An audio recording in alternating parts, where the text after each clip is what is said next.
सिक्योरिटी है, जनता के लिए अगर पुलिस सिक्योरिटी है।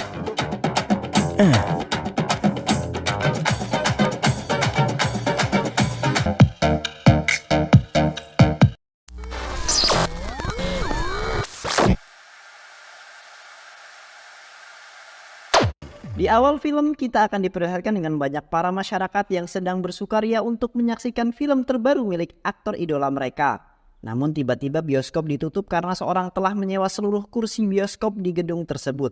Hal itu membuat para warga heran. Dan ternyata yang telah memesan seluruh kursi itu adalah seorang bocil yang bernama Bang Raju. Bang Raju, ia merupakan pemuda desa yang kaya raya. Bahkan masyarakat desa menyebut rumah Raju sebagai istana kekayaan yang Raju miliki merupakan harta dari kakeknya yang bernama Sri Bangaraju. Ia merupakan seorang pembisnis yang sangat cerdas. Bisnis kakek Raju sangat banyak dan hal itulah yang kemudian membuat keluarga Raju sangat kaya raya.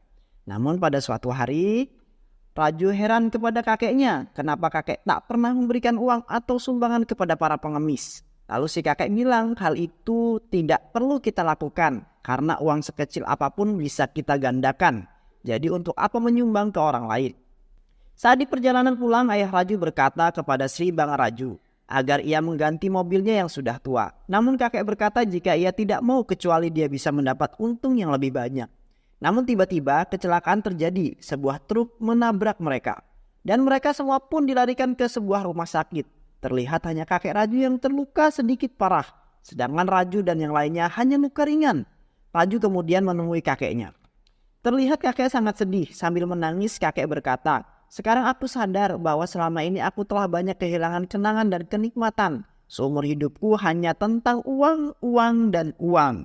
Dan karena uang membuatku lupa untuk menikmati kehidupan. Hidup bukan hanya tentang mencari uang, namun ini tentang sebuah kedamaian. Dan uang tidak bisa menyelamatkanku." Kakek meminta Raju untuk belajarlah dari kejadian ini. Kita harus tetap mencari uang, namun nikmatilah, jangan seperti kakekmu. Tak lama setelah itu kakek pun menghembuskan nafas terakhirnya. Dan sekarang Rajulah yang mewarisi seluruh harta kakeknya. Itulah alasan Raju memesan semua bangku untuk para warga. Singkat cerita, kita diperlihatkan Raju yang sudah dewasa. Namun kini ia harus dipenjara karena sebuah kasus pembunuhan. Dengan harta yang ia miliki, ia pun dapat terbebas dari hukuman. Saat akan keluar, kepala polisi menasihati Raju agar Raju bisa menggunakan harta leluhurnya secara bijak. Setelah keluar dari penjara, Raju kemudian melamar kerja sebagai satpam. Dan sekarang dia ditugaskan menjaga sebuah perusahaan software IBM. Hal itu ia lakukan hanya untuk mengisi kegabutannya saja.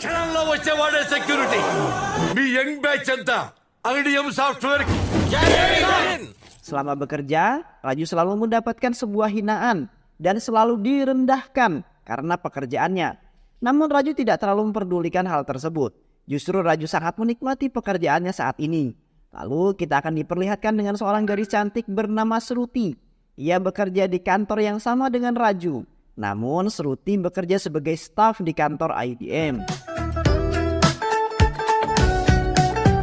Suatu hari Raju bersama sahabatnya yang bernama Sudarsan sedang asik bersantai. Namun tiba-tiba Sruti datang dan tak sengaja mengotori bajunya Sudarsan. Hal itu tentu saja membuat Sudarsan marah. Sruti meminta maaf kepada Sudarsan karena ia sedang terburu-buru masuk kerja. Akan tetapi Sudarsan tetap menahannya. Raju yang melihat hal itu segera menenangkan mereka berdua. Lalu Raju tak sengaja melihat name tag yang Sruti gunakan. Ternyata Sruti bekerja di kantor yang sama dengan Raju. Terlihat dari tatapan Raju yang sepertinya sangat tertarik dengan Sruti. Ia pun membujuk Sudarsan untuk membiarkan Sruti pergi. Keesokan harinya secara kebetulan Sruti dan Raju kembali bertemu di sebuah taksi. Hal itu tentu saja membuat mereka heran. Di sepanjang perjalanan mereka berdua berbincang. Lalu Sruti bertanya jika Raju bekerja di kantor IBM juga, kenapa aku tidak pernah melihat Raju. Raju berkata jika ia bekerja di malam hari karena ia shift malam sebagai keamanan. Awalnya Sruti mengira Raju mungkin bekerja sebagai keamanan cyber. Sruti pun sampai di tempat tujuan. Namun saat akan membayar, Sruti tidak punya uang pas untuk membayar taksi.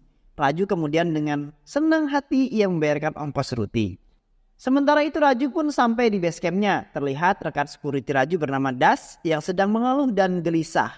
Ia sangat ingin cuti karena sudah lama tak pulang kampung. Ia sangat merindukan kampung halamannya. Mendengar hal itu, bos mereka yang baik hati bernama Murali pun memberikan izin kepada Das selama 1 minggu agar dirinya bisa pulang kampung. Dan karena Das akan cuti, kemudian Murali pun diberi Darsan tugas untuk menggantikan Das. Raju kemudian memberikan separuh gajinya kepada Das agar Das bisa memberikan oleh-oleh untuk keluarganya. Dan karena hal itu membuat Raju rindu kepada kampung halamannya juga. Dan saat jalan-jalan ke pasar secara kebetulan Raju kembali bertemu dengan Seruti yang sedang membeli aksesoris. Saat akan membayar dan lagi-lagi Seruti tidak punya uang pas untuk membayarnya. Raju kemudian membayarkan Seruti lagi. Lalu mereka pun pergi ke warkop untuk ngobrol berdua. Mereka pun kembali membicarakan pekerjaan masing-masing. Seruti masih mengira pekerjaan Raju adalah keamanan cyber. మనం ఎంత కేర్ఫుల్ గా ఉన్నా hackers hack చేస్తూనే ఉంటారు. కొన్ని సీక్రెట్స్ చెప్పకూడదండి వృత్తి ధర్మం. Malam harinya saat Seruti dan temannya bernama Tari akan pulang setelah mereka minum minuman. Namun saat di perjalanan ada razia dari kepolisian. Karena tidak ingin ditangkap, Tari pun meninggalkan Seruti sendirian. Karena hal itu Seruti menyemprotkan parfum ke mulutnya agar tak bau minuman dan mengambil alih motornya. Dan secara kebetulan di saat itu ada Raju. Raju yang melihat Seruti yang sepertinya sedang kesulitan, Raju kemudian menolong Seruti dengan mengaku-ngaku sebagai suaminya kepada para polisi. Raju berkata bahwa mereka berdua sedang marahan. Hal itu kemudian membuat Seruti berani membawa motor sendiri. Mendengar hal tersebut, akhirnya polisi pun membiarkan Raju dan Seruti pergi. Mereka pun lolos dari razia minuman. Setelah sampai di rumah Seruti, kemudian Seruti berniat untuk mengembalikan uang yang telah Raju gunakan untuk membantunya. Akan tetapi Seruti tak punya uang kecil. Seruti kemudian meminta nomor HP Raju. సరేనండి ఉంటానండి bye. Setelah kejadian itu Seruti dan Raju pun mulai sering bertemu dan karena sering bertemu membuat mereka semakin dekat dan mulailah benih-benih cinta di antara mereka. Kemudian di sisi lain terlihat sekelompok pembunuh bayaran yang bernama Gani. Mereka merupakan gangster paling ditakuti di daerah tersebut. Terlihat mereka sedang bersiap untuk menjalankan aksinya untuk menghabisi seorang pegawai bank.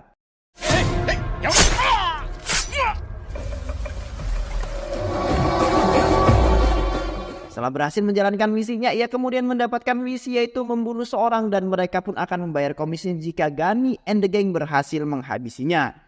Dan ternyata target mereka kali ini adalah Raju. Sementara itu Ibu Seruti mengirim foto seorang pria yang akan dijodohkan dengannya. Namun hal itu kemudian membuat Seruti kesal. Hal itu ibunya lakukan karena ia khawatir karena anaknya yang tak kunjung menikah. Seruti berkata bahwa dirinya tidak mau dijodohkan dengan siapapun karena dia sudah ada calon yang lain. Mendengar hal itu, si ibu meminta Seruti untuk mengirim foto pacarnya. Tanpa pikir panjang, Seruti pun mengirimkan foto Raju ke ibunya. Hal itu Seruti lakukan karena ia yakin bahwa Raju menyukainya. Dan pasti Raju akan mengungkapkan cinta kepadanya. Lalu Tari menyuruh Seruti bertanya langsung ke Raju tentang bagaimana perasaan Raju yang sebenarnya terhadap dirinya. Lalu Seruti pun menelpon Raju dan mengajaknya ketemuan di malam itu. Raju berkata bahwa malam ini sangat sibuk mempersiapkan acara kantor. Seruti pun berkata bahwa ia akan menemuinya di kantor aja nanti malam. Malam pun tiba, Seruti pun menghadiri acara di kantornya. Sampainya di sana, ia mencari-cari keberadaan Raju. Seruti yang masih yakin bahwa Raju adalah cyber security, ia pun tak sabar ingin mengenalkan Raju kepada teman-temannya. Saat acara dimulai, Seruti terus mencari keberadaan Raju. Seruti tidak melihat keberadaan Raju sama sekali. Dan saat perusahaan memanggil Raju ke panggung untuk menerima penghargaan sebagai security terbaik di sebuah perusahaan, Seruti yang mendengar hal itu membuatnya sangat kaget. Dan ternyata selama ini dia salah karena yang dimaksud Raju security adalah satpam, bukan cyber security.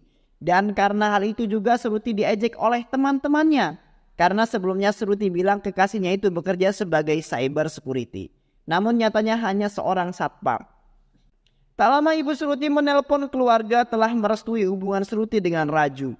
Dan mereka akan segera mengatur acara pernikahan. Membuat Seruti sangat kesal. Raju tiba-tiba datang dan memberikan makanan untuk merayakan keberhasilannya. Karena keberhasilannya, kini Raju dipindah tugas menjadi shift siang. Jadi mereka bisa sering bertemu. Seruti yang emosi kemudian memberikan uang dan pergi begitu saja meninggalkan Raju. Raju yang masih tak paham apa yang sebenarnya telah terjadi, ia terus memikirkan hal tersebut. Namun malam harinya saat Darsan dan Raju akan pulang tanpa mereka sadari ternyata mereka telah masuk ke jebakan Gani and the gang. Tanpa basa-basi mereka pun langsung menyerang Raju. Akan tetapi Raju berhasil mengalahkan mereka semua.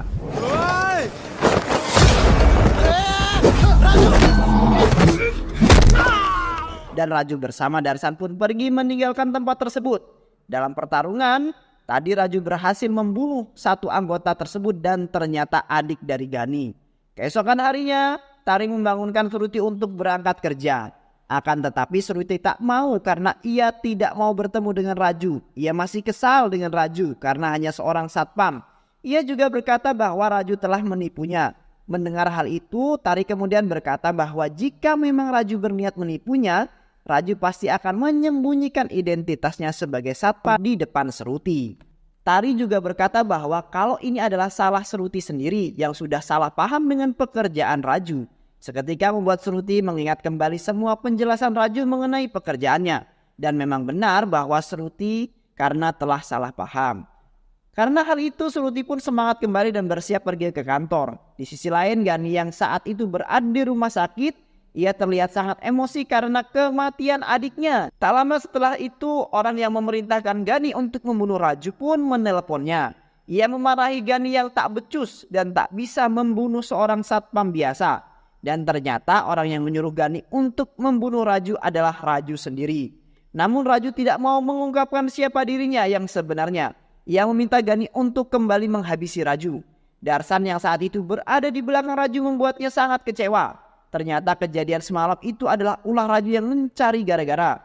Kemudian Raju terpaksa menjelaskan semuanya kepada Darsan.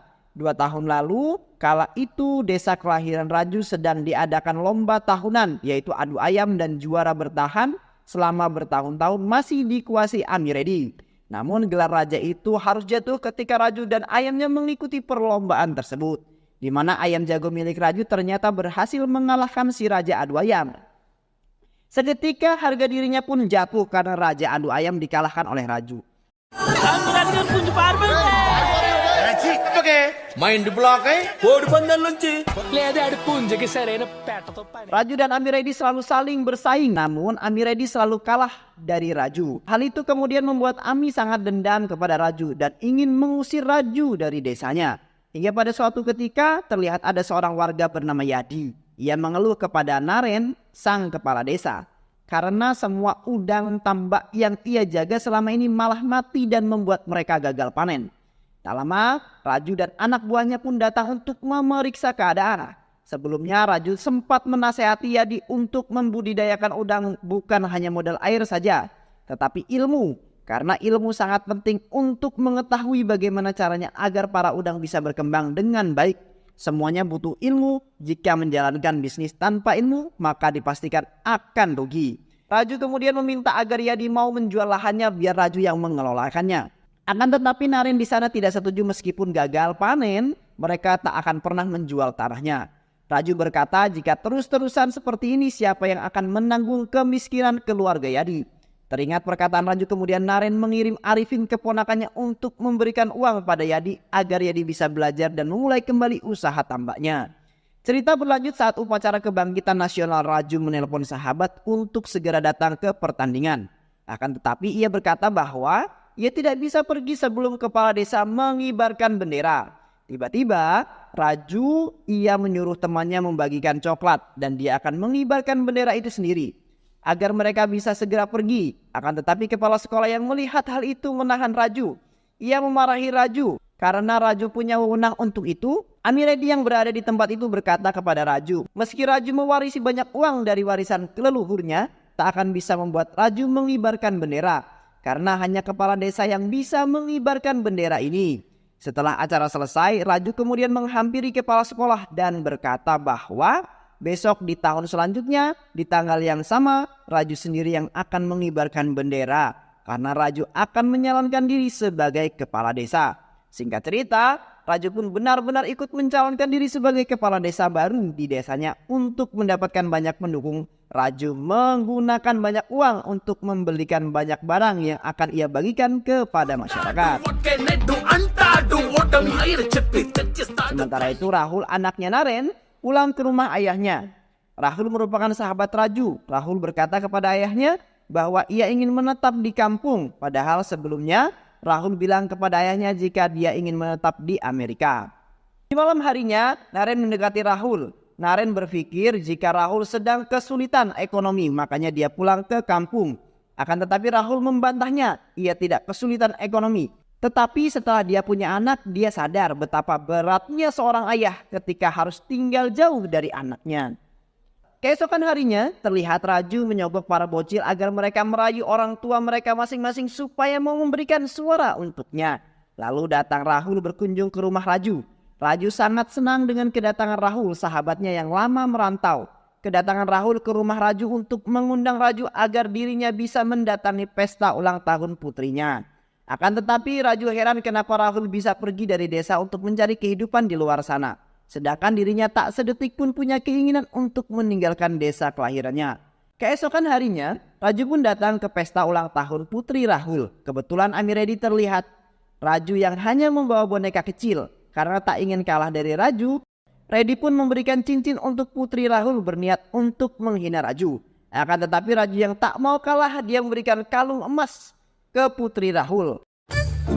Di malam harinya, Raju kemudian membooking satu warung miras dan mentraktir minum semua pengunjung yang ada di sana. Hal itu bertujuan agar mereka mau mendukung di Pilkades nanti. Mereka bermabuk-mabukan ria dan berkata, dan karena mabuk mereka tidak bisa mengontrol perkataan mereka. Bahwa mereka melakukan taruhan dan meyakini Raju tak akan menang dalam Pilkades nanti. Mereka semua hanya memanfaatkan uang Raju saja. Mendengar hal itu Raju sangat emosi. Meski mereka merendahkan Raju, Raju masih tetap baik dengan para warga yang telah membuatnya emosi. Raju kemudian memiliki ide untuk menenangkan hati para warga. Ia membuat skenario, ia menyewa orang untuk menyerang desa. Dan Raju pura-pura menghajar para preman itu dan menjadi pahlawan penyelamat warga. Akan tetapi semua itu tidak sesuai harapan Raju. Preman itu malah menyerang Rahul. Saat mereka akan membunuh Rahul, Raju datang dan menyuruh mereka berhenti karena tidak sesuai kesepakatan. Semua orang yang mendengar hal itu sangat kaget dengan perkataan Raju. Raju kemudian menelpon preman yang dia suruh. Ternyata preman yang ia bayar itu tidak jadi datang karena mereka takut membuat sebuah keributan. Seketika Raju menjadi bingung. Saat Raju lengah, preman itu pun memukul Raju sampai pingsan. Setelah Raju tersadar, dia terkejut melihat Rahul sahabatnya sudah terbujur kaku karena dibunuh oleh preman tadi. Dan karena hal itu, semua orang kemudian menuduh Raju sengaja menyewa preman untuk membunuh sahabatnya sendiri. Raju kemudian mendekati Naren, dia menangis di hadapan Naren. Ia berkata bahwa dirinya tak punya kaitan apapun dengan kematian Rahul. Namun Naren sudah tak mempercayai Raju lagi. Naren yang sangat kecewa pun memenjarakan Raju, dan itulah sebab Raju dipenjara di awal film. Dan setelah kejadian itu, ia diusir dari desa. Raju disalahkan untuk sesuatu yang tidak dia lakukan. Darsan penasaran siapa preman yang membunuh Rahul dan siapa yang memerintahkannya. Saat di penjara, seorang tahanan memberitahu Raju untuk menemui Yadagiri di Hyderabad. Ia berkata bahwa Giri pasti tahu siapa preman bayaran itu. Raju pun menemui Yadagiri. Raju menjelaskan ciri-ciri yang ia ingat dari preman saat ini. Yadagiri berkata bahwa itu adalah Gani and the gang. Giri juga berkata jika bisa memancing guru untuk keluar, tetapi dengan bayaran yang jelas. Dan juga ia harus mengorbankan seseorang untuk dijadikan umpan agar Gani mau keluar. Dan itulah sebab kenapa Raju memesan jasa Gani dan menjadikan dirinya sendiri sebagai korban untuk memancing Gani keluar. Karena hanya Gani yang tahu siapa yang telah mengorder preman yang membunuh Rahul. Dan hal itu yang membuat Raju saat itu membunuh adiknya Gani untuk memancing Gani keluar dari persembunyiannya. Di saat itu juga Giri ditangkap oleh Gani and the gang karena Giri telah membocorkan rahasia selama ini dan membantu Raju. Dan tanpa basa-basi Gani pun menghabisi Giri hingga tewas. Di sisi lain, Sruti yang khawatir kepada Raju, ia mencoba menelpon Raju namun nomor Raju tak bisa dihubungi. Darsan kemudian memberitahu Sruti bahwa saat ini Raju bertugas untuk mengamankan kuil. Hal itu juga dia lakukan untuk menghindari hal yang tak diinginkan terjadi kepada Sruti dan Darsan. Sruti yang khawatir, ia pun menyusul Raju ke kuil. Raju kaget dengan kehadiran Sruti. Ia tak ingin Sruti terlibat dalam masalah pribadi. Raju yang sedari awal memang menyukai Sruti, akan tetapi kini dia sadar bahwa dirinya hanya seorang satpam, sedangkan Sruti memiliki jabatan tinggi. Namun Sruti tidak mempermasalahkan hal itu. Seruti kini sadar dan banyak belajar setelah dirinya bertemu dengan Raju dan ia mau terima Raju dalam keadaan apapun. Dan akhirnya hubungan mereka pun kini kembali membaik. Di malam harinya saat Raju akan pulang ternyata Gani and the gang telah mengikuti Raju dan langsung menghajar Raju. Dengan keberanian Raju ia menghajar seluruh anak buah Raju dan berhasil membuat Gani babak belur.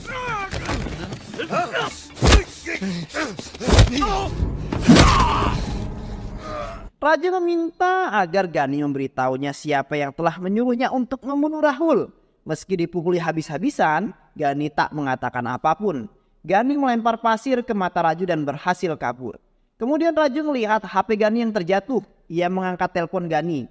Dan setelah mendengar suaranya, Raju sangat kaget. Lalu ia melihat isi WhatsApp si Gani yang telah mengorder preman untuk membunuh Rahul. Keesokan harinya di mana hari itu adalah hari pengumuman suara pemilihan kepala desa. Tiba-tiba beberapa preman datang dan menyerang Arifin.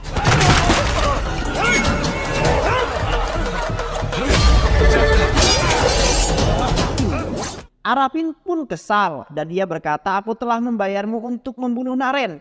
Dan seharusnya kamu membunuh Naren bukan menyerangku." Mendengar hal itu Naren sangat terkejut. Saat itu juga preman tersebut membuka penyamarannya dan ternyata itu adalah Ami Reddy. Arifin bingung kenapa Reddy yang datang bukan Gani dan membuat semua orang terkejut dengan apa yang dilakukan Ami Reddy. Reddy kemudian bertanya kepada Arifin kenapa dirinya menelpon Gani dan meminta Gani untuk membunuh Naren. Reddy berkata, saat Gani melarikan diri dari Raju, dia tertabrak truk dan meninggal. Dan orang yang mengangkat telepon Gani saat itu adalah Raju, di mana Arifin meminta Gani membunuh Naren. Raju kemudian mendatangi Reddy dan menceritakan semua kejadian tersebut padanya. Pada awalnya Reddy tak percaya dengan pengakuan Raju, tapi melihat perubahan pada sikap Raju, ia pun bersedia membantu Raju. Dan terungkap fakta bahwa selama ini adalah ulah Arifin. Mendengar hal itu membuat Naren sangat marah. Reddy juga menjelaskan bahwa Raju memanglah orang yang sangat baik meski kadang menjengkelkan. Naren sangat kecewa dengan Arifin yang selama ini sudah dianggap sebagai anak sendiri. Arifin menjelaskan bahwa selama ini dirinya sangat ingin menjadi kepala desa. Ia rela bertahun-tahun mengabdi hanya untuk Naren. Hal itu kemudian dilakukan agar Naren bisa memberikan peluang untuk menjadi kepala desa. Namun semua rencana harus sia-sia karena ketika Rahul pulang dan Naren berencana menjadikan Rahul sebagai penerusnya. Hal itulah yang kemudian membuatnya harus membunuh Rahul. Namun meski Rahul sudah mati karena tetap tidak meliriknya sedikit pun, ia malah memilih orang lain untuk menggantikannya. Naren sangat marah, ia pun menampar Arifin. Ia juga meminta maaf kepada Raju dan menyesali perbuatannya kepada Raju karena dirinya membuat Raju menderita. Kan tetapi Raju berkata bahwa dirinya tidak pernah punya dendam kepada seluruh warga desa karena dulu kakek pernah berkata agar Raju bisa menikmati uang penghasilannya sendiri dan menikmatinya. Awalnya Raju berpikir menikmati uang dengan cara menghambur-hamburkan uang dan setelah ia merantau, ia sadar bahwa yang dimaksud kakeknya saat itu menikmati harta untuk digunakan sebagai kemaslahatan desa. Dan dengan begitu Raju akan mempunyai kenangan hidup yang lebih berharga.